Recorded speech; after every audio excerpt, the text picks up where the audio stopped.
أعوذ بالله من الشيطان الرجيم بسم الله الرحمن الرحيم وقال نسوة في المدينة امرأة العزيز تراود فتاها عن نفسه قد شغفها حبا إنا لنراها في ضلال مبين۔ فرمایا شہر کی عورتیں آپس میں چرچا کرنے لگی کہ عزیز مصر کی بیوی اپنے نوجوان غلام کے پیچھے پڑی ہوئی ہے، محبت نے اس کو بے قابو کر رکھا ہے، ہمارے نزدیک تو وہ صریح غلطی کر رہی ہے۔ فلما سمعت بمكرهن ارسلت اليهن واعتدت لهن متكئا وآتت كل واحدة منهن سكينا وقالت اخرج عليهم فلما رأينه أكبرنه وقطعن أيديهن وقلن حاش لله ما هذا بشرا إن هذا إلا ملك کریم۔ فرمایا اس نے جو ان کی مکارانہ باتیں سنی تو ان کو بلوا بھیجا، ان کے لیے تکیہ دار مجلس آراستہ کی، مہمان نوازی میں ہر ایک کے آگے ایک ایک چھری رکھ دی۔ پھر عین اس وقت جب کہ وہ پھل کاٹ کاٹ کر کھا رہی تھی تو عزیز مصر کی بیوی نے یوسف علیہ السلام کو اشارہ کیا کہ ان کے سامنے سے گزر جاؤ۔ جب ان عورتوں کی نگاہ اس پر پڑی تو وہ حیران رہ گئی اور اپنے ہاتھ کاٹ بیٹھی، بے تاشا پکار اٹھی، حاش للہ، اللہ کی قسم یہ شخص انسان نہیں ہے، یہ تو کوئی بزرگ فرشتہ ہے۔ قالت فذلكن الذي لمتنني فيه ولقد راودته عن نفسه فاستعصم ولئن لم يفعل ما آمره ليسجنن وليكون من الصاغرين۔ عزیز مصر کی بیوی نے کہا دیکھ لیا، یہ ہے وہ شخص جس کے معاملہ میں تم مجھ پر باتیں بناتی تھی، بے شک میں نے اسے بہت ڈورے ڈالنے کی کوشش کی مگر یہ بچ نکلا، اگر یہ میرا کہنا نہ مانے گا تو قید کیا جائے گا، بہت ذلیل کیا جائے گا۔ قال رب السجن احب الی مما یدعوننی الیہ وَإِلَّا تَصْرِفْ عَنِّي كَيْدَهُنَّ أَصْبُ إِلَيْهِنَّ وَأَكُن مِّنَ الْجَاهِلِينَ۔ یوسف علیہ السلام نے کہا میرے رب، قید مجھے منظور ہے بنسبت اس کے کہ وہ کام کروں جو یہ مجھ سے چاہتی ہے، اور اگر تو نے ان کی چالوں کو مجھ سے دور نہ کیا تو میں ان کے دام میں، ان کے جال میں پھنس جاؤں گا اور جہنم میں شامل ہو جاؤں گا۔ فاستجاب له ربه فصرف عنه كيدهم انه هو السميع العليم۔ فرمایا ان کے رب نے ان کی دعا قبول کی اور ان عورتوں کی چالیں اس سے دور کر دی، بے شک وہی ہے جو سب کی سنتا اور سب کچھ جانتا ہے۔ ثم بدا لهم من بعد ما رأوا الآيات ليسجننه حتى حين۔ فرمایا یہ سوچی کہ ایک مدت کے لیے اسے قید کر دیں، حالانکہ وہ اس کی پاک دامنی اور خود اپنی عورتوں کے برے اطوار کی صریح نشانیاں دیکھ چکا تھا۔ محترم سامعین، الحمدللہ سورۃ یوسف کا آج 5واں حصہ بیان کیا جا رہا ہے۔ تو بات یہ ہے، گزشتہ سبق کے اندر آپ نے سن لیا تھا کہ جب بچے نے گواہی دی، 3 دن کا بچہ اور انہی کے رشتہ داروں میں سے تھا، یعنی کہ عزیز مصر کی جو بیوی ہے ان کے میکے گھرانے کا، یوسف علیہ السلام نے فرمایا تھا کہ میری بات کون مانے گا؟ اگر تمہاری برادری میں کوئی چھوٹے سے چھوٹا عمر کا بچہ ہے نا، اسے لے آؤ، وہ گواہی دے۔ وہ حیران ہونے لگے، جو کبھی بول نہیں سکتا وہ گواہی کیسے دے گا؟ فرمایا لے تو آؤ۔ بچہ جب آیا اس نے عجیب بات کہہ دی، بات کہنا بھی عجیب اور فیصلہ بھی بڑا عجیب۔ وہ کیا جواب دے رہا ہے؟ وَشَهِدَ شَاهِدٌ مِّنْ أَهْلِهَا، شاہد کہتے ہیں گواہ کو۔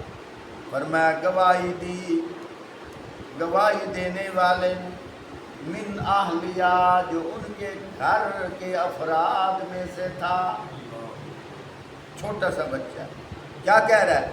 ان کان قمیصہ قد من قبل، بچہ بول کے کیا کہہ رہا ہے کہ فرمایا کہ اس شخص کا کرتا دیکھو، اگر کرتا آگے سے پھٹا ہوا، قد من قبل، اگر آگے سے پھٹا ہوا ہے، فرمایا فصدقت، پھر یہ عورت زلیخا سچی ہے، وَهُوَ مِنَ الْكَاذِبِينَ، وہ شخص جھوٹا ہے۔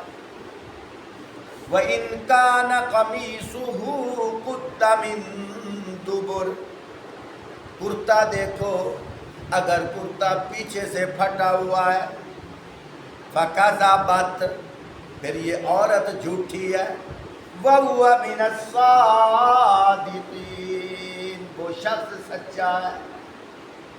فَلَمَّا رَأَىٰ قَمِيصَهُ قُدَّ مِن دُبُرٍ، فرمایا جب دیکھا گیا تو یوسف علیہ السلام کا کرتا پیچھے سے پھٹا ہوا تھا۔ جب انہوں نے دوڑ لگائی تھی تو اندر داخل باہر نکلنے لگے، پیچھے سے اس عورت نے پلو پکڑ کے کھینچا تھا، وہ کپڑا پھٹ گیا تھا۔ اللہ کی شان، یوسف علیہ السلام اپنے گھر سے نکلے تو کہانی کرتے کی، کنویں سے باہر آئے، مصر میں آئے تو کہانی کرتے کی۔ اللہ کی قدرت، جب ان کے بھائی گندم لینے کے لیے آئے تو ابا کے بارے میں پوچھا، انہوں نے کہا وہ تو نابینے ہو گئے ہیں۔ انہوں نے اپنا کرتا اتار کر دیا اور میں ان کی آنکھوں پہ رکھ دو، ان کی بینائی واپس آ جائے گی۔ کہانی کرتے کی، یہ کرتا 3 جگہ استعمال ہوا ہے، خیر جب موقع آئے گا تو بات کی جائے گی۔ تو 3 باتیں اس بچے نے کی ہیں۔ پہلی بات کیا کی ہے کہ کرتا دیکھو، اگر آگے سے پھٹا ہوا ہے پھر قصوروار یہ شخص ہے، اور یہ جو عورت ہے یہ سچی ہے، اور اگر کرتا پیچھے سے پھٹا ہوا ہے پھر یہ شخص سچا ہے، قصوروار وہ عورت ہے۔ فَلَمَّا رَأَىٰ قَمِيصَهُ قُدَّ مِن دُبُرٍ، میں جب کرتا دیکھا تو پیچھے سے پھٹا ہوا۔ یوسف علیہ السلام کہتے ہیں پریشانی کی وجہ سے مجھے اتنا بھی نہیں خیال آیا کہ میرا کرتا بھی پھٹا ہے کہ نہیں۔ جب دیکھا تو کرتا واقعتاً پیچھے سے پھٹا ہوا تھا۔ پھر کیا ہوا؟ قَالَ إِنَّهُ مِن كَيْدِكُنَّ إِنَّ كَيْدَكُنَّ عَظِيمٌ، عزیز مصر یہ منظر دیکھ کر حیران ہو گیا، بے ساختہ بولنے لگا۔ کیا کہتا ہے؟ تم عورتوں کی چالاکیاں ہیں، واقعی بڑے غضب کی ہوا کرتی ہیں تمہاری چالیں۔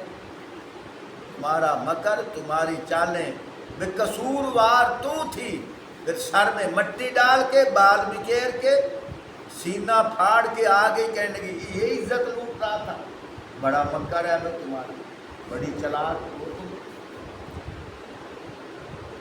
میرے محترم ساتھیوں، پھر آگے سے کیا ہوا؟ چونکہ بیوی تھی نا، بڑے لوگ جو ہوتے ہیں نا تو اس طرح اپنا معاملہ دبا دیتے ہیں۔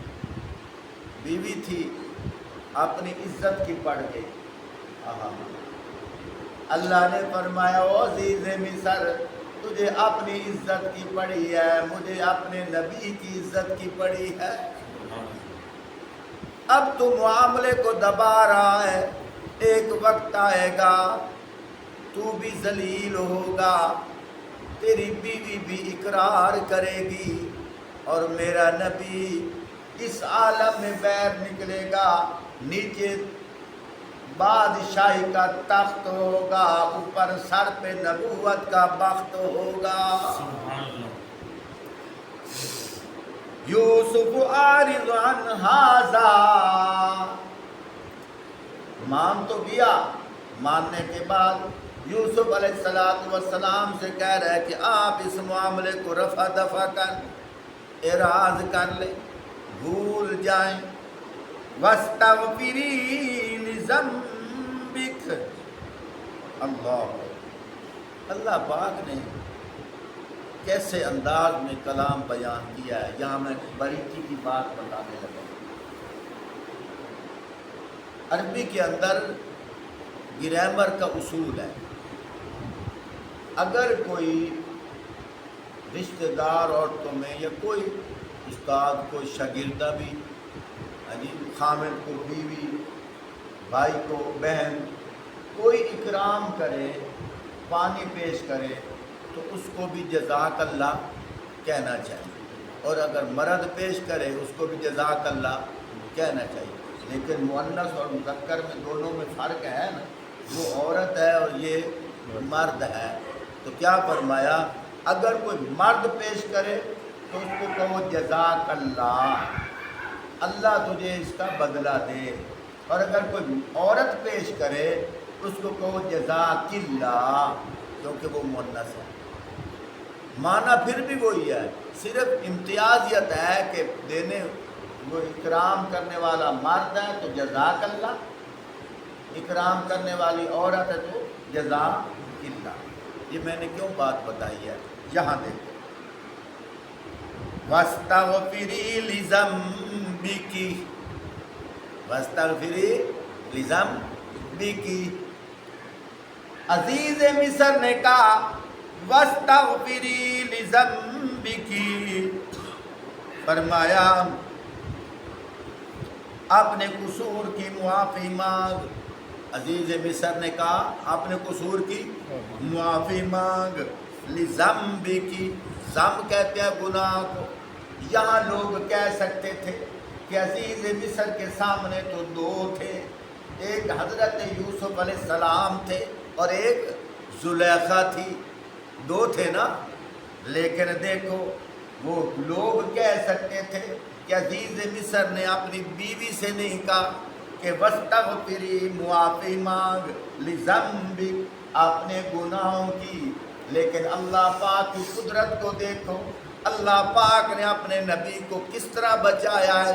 گرامر کے اصول کے مطابق اللہ پاک نے یوں نہیں فرمایا کہ وَاسْتَغْفِرِي لِذَنبِكَ، کہ اس نے کہا کہ اپنے گناہوں کی معافی مانگ۔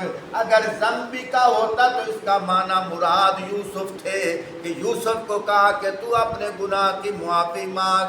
اللہ پاک یہاں فرما رہے ہیں کہ وَاسْتَغْفِرِي لِذَنبِكِ، نہیں سمجھ آئی؟ ابھی میں نے پہلے بتایا ہے، مرد ہو تو کیا کرنا ہے؟ جزاک اللہ، کاف پہ زبر ہے، عورت ہو تو جزاک اللہ، ٹھیک ہے نا؟ تو اب یہاں اللہ پاک نے لِذَنبِكَ نہیں کہا، لِذَنبِكِ کہا ہے۔ اگر لِذَنبِكَ ہوتا تو اس سے مراد تھا کہ عزیز مصر یوسف کو کہہ رہے اپنے گناہوں کی معافی مانگ۔ لیکن اللہ پاک نے اصول کو سامنے رکھ کے بیان فرمایا کہ فاستغفری لذنبکی، یہاں زیر سے محسوس ہو رہا ہے۔ تم کہو کہ یہ تو اعراب حجاج بن یوسف نے لگائے ہیں۔ بھئی اعراب ہماری سہولت کے لیے لگائے ہیں، لیکن عرب والے بغیر اعراب کے بھی اسی طرح پڑھتے تھے۔ سمجھ آئی کہ نہیں آئی؟ یہ تو ہماری سہولت کے لیے۔ میں سادہ سی مثال یوں دیا کرتا ہوں، یہ ہمارے سرگودے روڈ پہ دریا آ جاتا ہے، دریا چناب، تو درمیان میں چن سے لے کر یہ درمیان جو سڑک ہے، اس کے اوپر پانی آ جاتا ہے۔ جب پانی آتا ہے تو دائیں بائیں زمین اور سڑک برابر ہو جاتی ہے، نہیں پتہ چلتا سڑک کہاں ہے اور کھیت کہاں ہے۔ اور پھر حکومت والے سہولت کے لیے سڑک کے دائیں بائیں لال جھنڈیاں لگا دیتے ہیں، دائیں بائیں لال جھنڈیاں لگا دیتے ہیں۔ وہ کیوں لگاتے ہیں؟ کہ کوئی اوپرا آدمی، اجنبی آدمی آئے تو اس کو پتہ چلے کہ یہ جو جھنڈیاں اس کے دائیں بائیں دائرے میں رہنا ہے، اس دائرے سے نکلو گے تو کھیتوں میں چلے جاؤ گے، کیونکہ پانی برابر ہو جاتا ہے۔ اب باہر سے کوئی آدمی آئے، اس کو جھنڈیوں کی مدد لینی پڑے گی، اس کے سہارے سے چلے گا، لیکن جو مقامی ہوگا وہ کیا کہے گا؟ جھنڈیاں لگیں چاہے نہ لگیں، ہمیں پتہ ہے یہاں سڑک ہے، ہمیں پتہ ہے یہاں سڑک ہے، اس کے ادھر ادھر سڑک ہے، کیونکہ روزانہ آتے جاتے ہیں۔ یہ میں نے مثال کس لیے دی ہے کہ عرب والے جو ہیں ان کی مثال ایسے ہے جیسے ہم مقامی لوگ ہیں کہ جھنڈیے نہ بھی لگے ہمیں پتہ ہے یہ سڑک ہے، اور اجمی لوگ ہیں ان کی مثال وہ ہے کہ ان کی اپنی زبان عربی ہے نہیں، ان کو نشانات کی ضرورت پڑتی ہے۔ امت کی آسانی کے لیے حجاج بن یوسف نے آسانی کے لیے اعراب لگائے ہیں، جس طرح حکومت والے سڑک کے ارد گرد جھنڈیاں لگاتے ہیں۔ اگر جھنڈیاں نہ بھی لگیں، کامیاب تو وہی ہوگا جو اس دائرے میں رہے گا۔ تو اعراب نہ بھی لگے، صحیح سلیقے سے اسی نے پڑھنا ہے جو اس کے اصول کے مطابق پڑھے گا۔ یہ ہماری آسانی کے لیے زیر زبریں لگی ہیں کہ ان کو اتنا پتہ نہیں ہے، لیکن عرب والے زیر زبریں نہ بھی لگیں پھر بھی اسی طریقے پہ پڑھتے ہیں جس طرح زیر زبریں لگی ہوئی ہیں۔ سمجھ آ گئی؟ تو میں بات عرض کر رہا تھا، اگر مرد ہو تو پھر کاف کے اوپر زبر آتی ہے، عورت ہو تو کاف کے نیچے زیر آتی ہے۔ یہاں اللہ پاک نے اصول کو سامنے رکھا۔ اگر یوں پڑھا جاتا وَاسْتَغْفِرِي لِذَنْبِكَ، تو اس سے مراد تھا کہ عزیز مصر یوسف علیہ السلام کو کہہ رہا ہے کہ تم اپنے گناہوں کی معافی مانگو، لیکن اللہ پاک نے اس کی بات کو واضح طور پہ فرما دیا کہ فَاسْتَغْفِرِي لِذَنْبِكِ، فَاسْتَغْفِرِي لِذَنْبِكِ۔ عزیز مصر مان گیا کہ میری بیوی کا قصور ہے، اس لیے وہ کسرہ کے ساتھ پڑھ رہا ہے، کسرہ کا معنی زیر، زیر کے ساتھ پڑھ کے کہہ رہا ہے کہ تیرا قصور ہے، تیرا، تو اپنے گناہوں کی معافی مانگ۔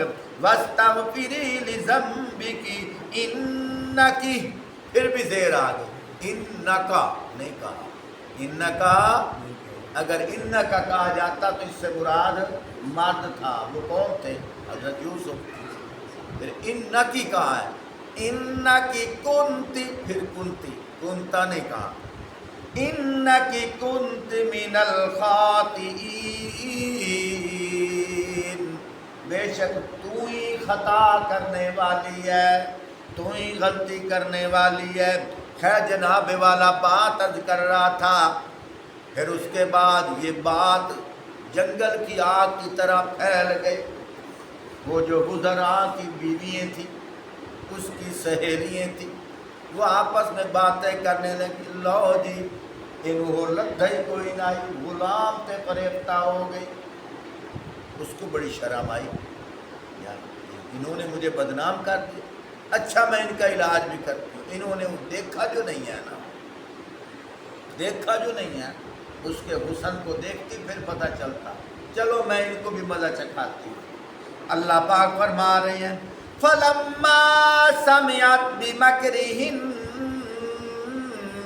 أَرْسَلَتْ إِلَيْهِنَّ، جب اس زلیخا نے ان عورتوں کی اس طرح کی باتیں سنی تو اس نے کیا کہا، ارسلت الیہن، ان کو بلوا بھیجا، ان کی دعوت کی، ضیافت کی۔ اور رواج یہ تھا کہ پھل وغیرہ جو ہیں سامنے رکھ دیے جائے، جس طرح ہم مہمان کے سامنے ایک برتن بڑا، اس میں اکٹھا سالن سامنے رکھ دیتے ہیں اور چمچ بھی رکھ دیتے ہیں اور چھوٹی پلیٹ رکھتے ہیں کہ ان کو جتنی ضرورت ہوگی اتنا نکال کے کھا لیں گے۔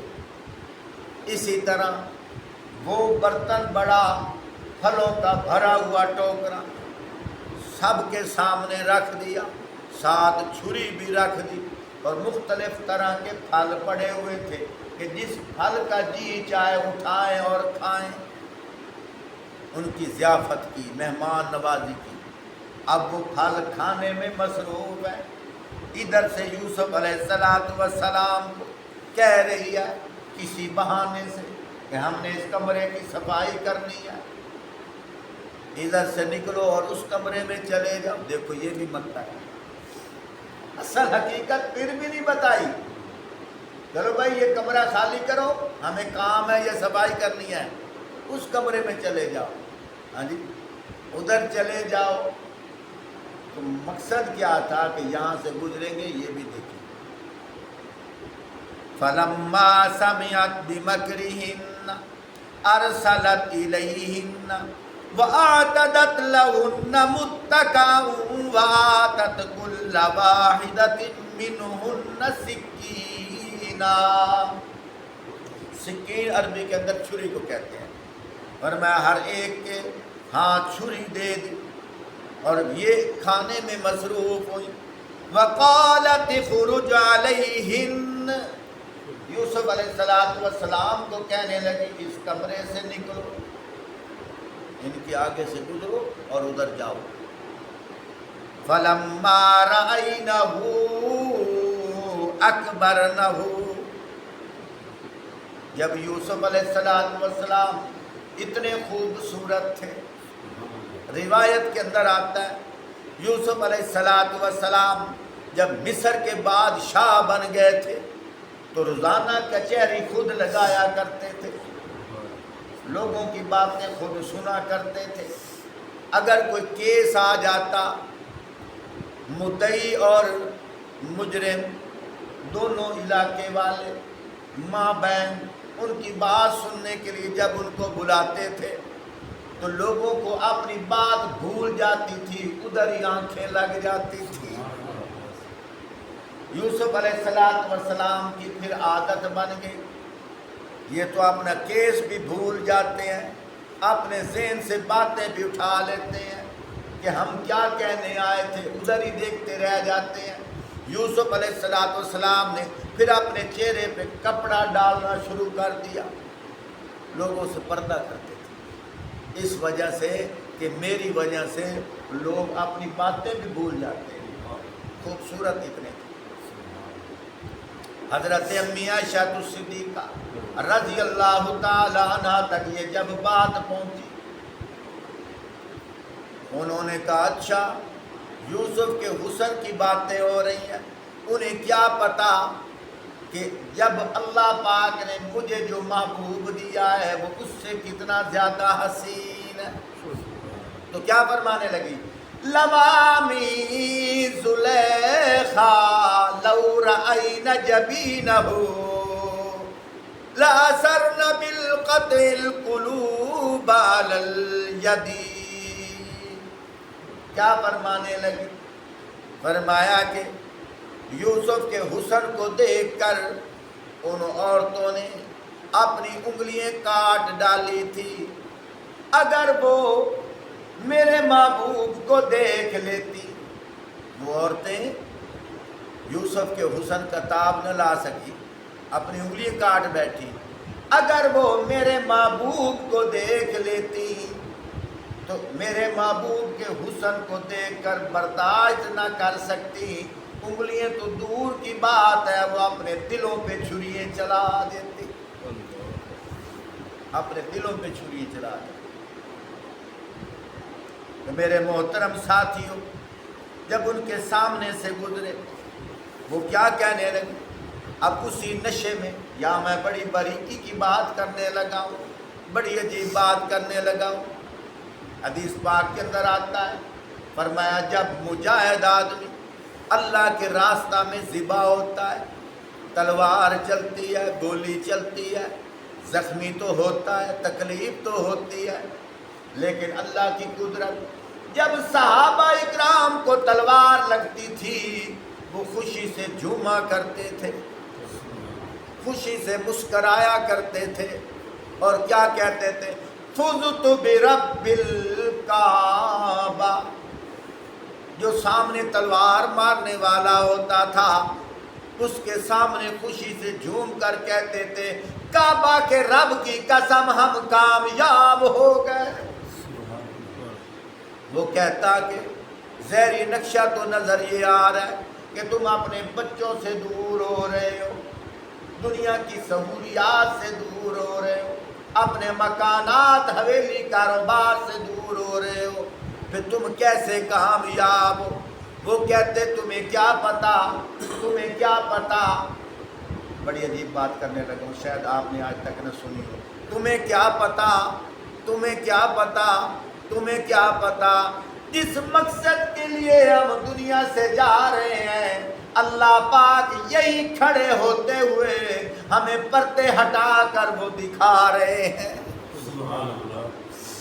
اللہ پاک ہمیں منزل اپنی دکھا رہے ہیں۔ ایک اور بات عجیب کرنے لگا ہوں، جو اللہ کے راستہ میں ذبحوں سے کیا کہا جاتا ہے؟ تھوڑا سا اونچا بولو۔ شہید کہا جاتا ہے۔ شہید کا مطلب ہے گواہی دینے والا۔ سمجھ نہیں آتی، گواہی تو ہم بھی دیتے ہیں۔ جب نماز پڑھتے کیا کہتے ہیں؟ اشہد اللہ الہ الا اللہ واشہد ان محمدن عبدہ ورسولہ۔ گواہی دیتے ہیں کہ نہیں دیتے ہیں؟ گواہی تو ہم بھی دیتے ہیں، پھر ہمیں شہید کوئی نہیں کہا جاتا، وہ کیسے شہید ہیں؟ بڑی عجیب بات کرنے لگا ہوں۔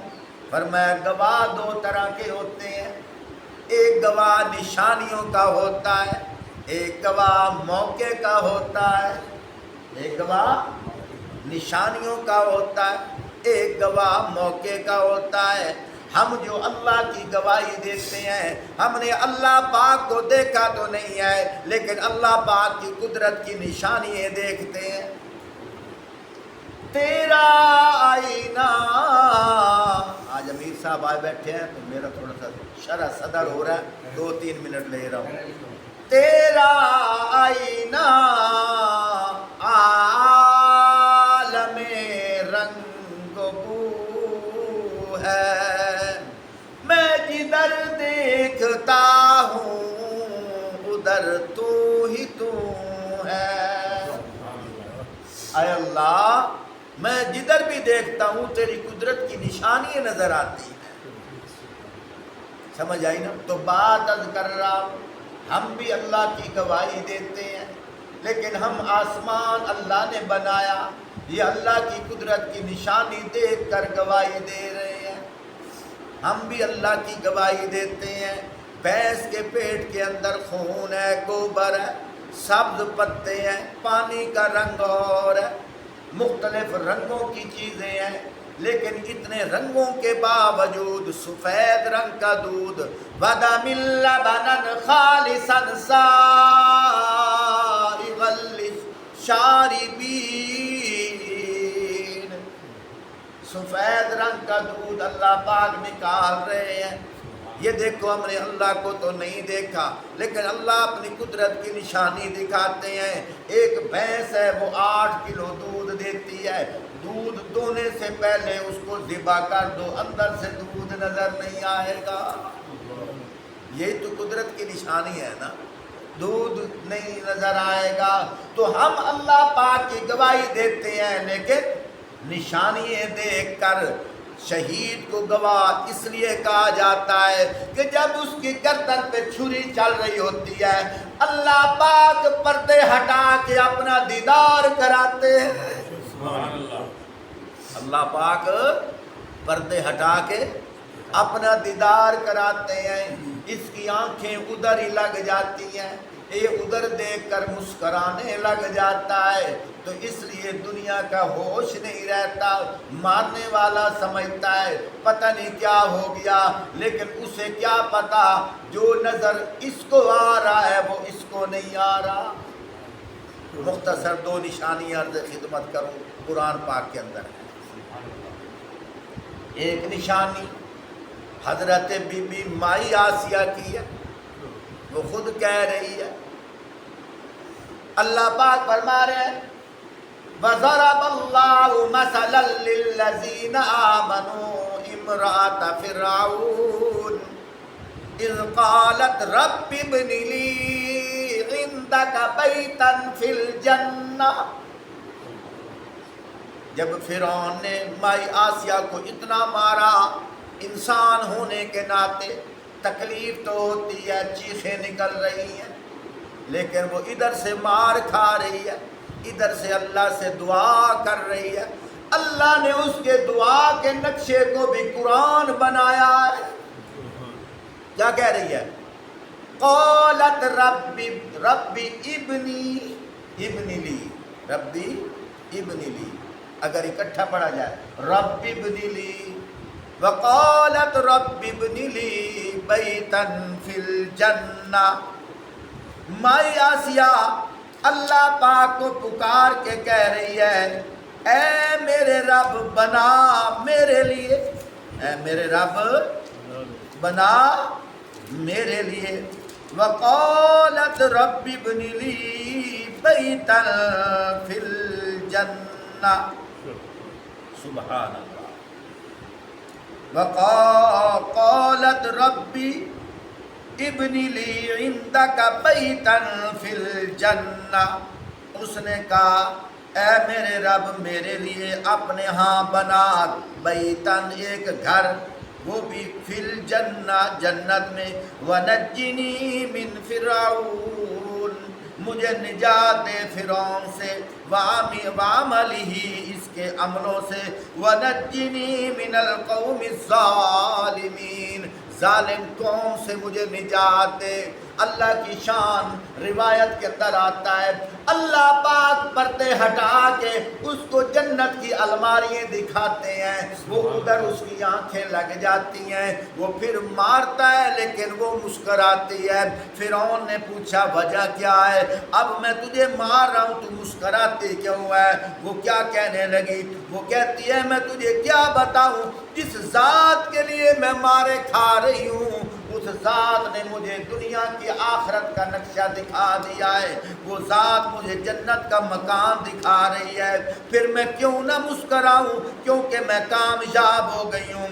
اسی طرح فرمایا سورۃ یاسین کے اندر بھی اللہ پاک فرماتے ہیں وہ جو حبیب نجار نبیوں کی گواہی دینے کے لیے آیا تھا، نبیوں کی تابعداری کرنے کے لیے آیا تھا، نبیوں کی تائید کرنے کے لیے آیا تھا، تو ان لوگوں نے اس حبیب نجار کو سولی پہ چڑھا دیا۔ اب سولی پہ چڑھنے لگا ہے، اللہ کی شان مسکرانے لگا۔ اللہ نے وہ نقشہ بھی قرآن پاک کے اندر بیان فرمایا ہے۔ وہ کیا کہتا ہے؟ کہتا ہے ٹھہر جاؤ ٹھہر جاؤ، اب سولی کا پھندا بعد میں کھینچنا، مجھے بعد میں لٹکانا، جو کچھ مجھے نظر آ رہا ہے وہ تو مجھے بتانے دو، جو کچھ مجھے نظر آ رہا ہے وہ تو مجھے بتانے دو۔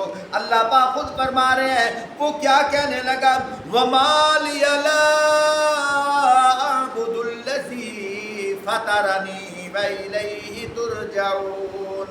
فرمایا آخر کیوں نہ میں اس ہستی کی بندگی کروں جس نے مجھے پیدا کیا ہے، جس کی طرف تم سب نے پلٹ کر جانا ہے۔ أَتَّخِذُ مِن دُونِهِ آلِهَةً إِن يُرِدْنِ الرَّحْمَنُ بِضُرٍّ لَّا تُغْنِ عَنِّي شَفَاعَتُهُمْ شَيْئًا وَلَا يُنقِذُونَ۔ کیا میں اسے چھوڑ کر دوسرے معبود بنا لوں؟ حالانکہ اگر رحمان مجھے کوئی تکلیف دینا چاہے اس کی کسی کی سفارش کام نہیں آئے گی، اس کی تکلیف سے مجھے کوئی نہیں بچا سکے گا، نہ وہ مجھے کوئی چھڑا سکتا ہے۔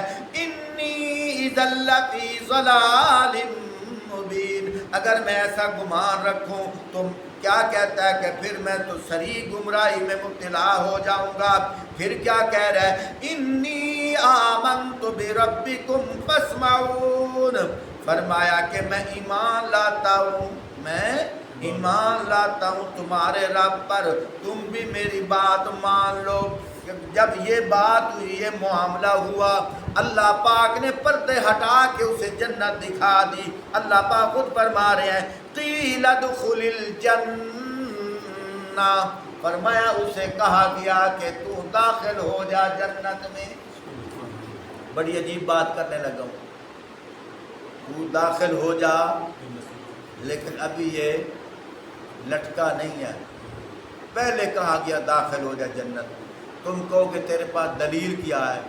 دلیل یہ ہے کہ جب اسے کہا گیا نا داخل ہو جا جنت میں، تو اپنا انجام دیکھ کر اس نے تقریر پھر جاری رکھی۔ سبحان اللہ، اپنا انجام دے کر تقریر پھر جاری رکھی۔ اب آگے پھر تقریر کر رہا ہے، وہ تقریر بھی اللہ نے قرآن میں بیان کیا ہے۔ قال یا لیت قومی یعلمون، ہائے افسوس کہ میری قوم جان لیتی، ہائے افسوس میری قوم جان لیتی۔ کیا جان لیتی؟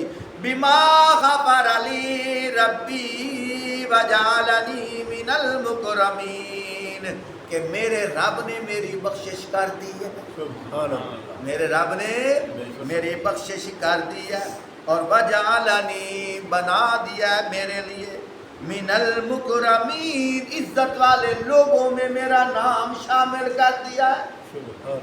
یہ خود اندازہ لگاؤ۔ بہرحال بات سمیٹتا ہوں، بات یہ ہے یوسف علیہ السلام کے حسن کو دیکھ کر اس عورتوں نے کیا کہا؟ قلنا حاش للہ، اب یہ قرآن کہہ رہا ہے قلنا حاش للہ، اور اللہ کی قسم، اللہ کی قسم، قلنا حاش للہ ما ھذا بشرا، یہ انسان نہیں ہے، ان ھذا الا ملک کریم، یہ تو کوئی فرشتہ ہے۔ اب اللہ کی قسم ہندو اٹھاتا ہے؟ یہ تو میں نقطہ دینے لگا ہوں۔ اللہ کی قسم ہندو اٹھاتا ہے؟ نہیں نہ اٹھاتا۔ اللہ کی قسم کون اٹھاتا ہے؟ مسلمان اٹھاتا ہے۔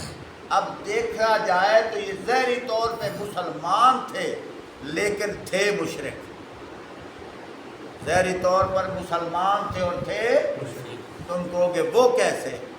مشرک تھے تو اس عورت نے بند کمرے کے اندر اپنے بت کے اوپر پردہ ڈال رہی تھی، آپ نے پرسوں سنا نہیں؟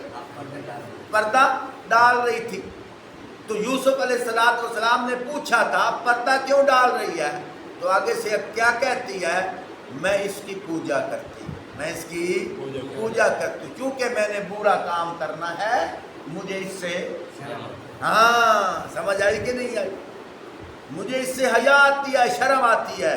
یوسف علیہ السلام نے فرمایا اس کپڑے سے تیرا خدا چھپ گیا ہے، لیکن ان 12 کمروں کے تالے لگانے کے باوجود پھر بھی میرا خدا نہیں چھپا۔ تو اس سے حیا کرتی ہے، مجھے اس سے حیا ہے۔ باتیں بہت ساری تھی، ایک بات سن لو، پھر آگے سے وہ عورت خود کہہ رہی ہے کہ اس نے اب تمہیں مزہ آیا، تمہیں پتہ چلا اس کے حسن کی وجہ تم جھلک بھی برداشت نہیں کر سکتی، یہ ہر وقت میرے پاس رہتا ہے، اس نے مجھے کتنا تڑپایا ہوا ہے، اب اگر میری بات پہ نہیں آئے گا تو اس کو جیل میں بند کر دوں گی۔ یہ بات یوسف علیہ السلام نے سن لی، یہ بات یوسف علیہ السلام نے سن لی، وہیں دعا کرنے لگے، یا اللہ مجھے جیل میں ڈال، یا اللہ مجھے، بڑا عجیب منظر پیش کرنے لگا ہوں، بات بڑی ضروری ہے۔ حدیث پاک کے اندر آتا ہے کہ یوسف علیہ السلام نے خود جیل پسند کی ہے، خود جیل پسند کی ہے۔ آپ صلی اللہ علیہ وآلہ وسلم فرماتے ہیں اگر یوسف جیل نہ مانگتا، اللہ سے رہائی مانگتا، اللہ پھر بھی بچا لیتے، اللہ پھر بھی بچا لیتے۔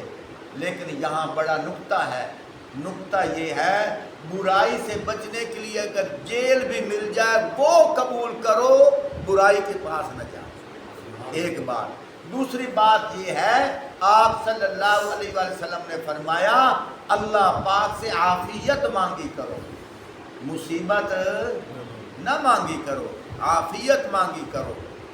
تو حضرت یوسف علیہ السلام کی مثال دے کر فرمایا اگر یوسف علیہ السلام اللہ پاک سے جیل نہ مانگتے، رہائی مانگتے، اللہ اس سے بھی بچا لیتے، رہائی بھی فرما لیتے، لیکن انہوں نے خود جیل مانگی ہے، اس لیے فرمایا اپنے اوپر مصیبت مانگنی نہیں چاہیے۔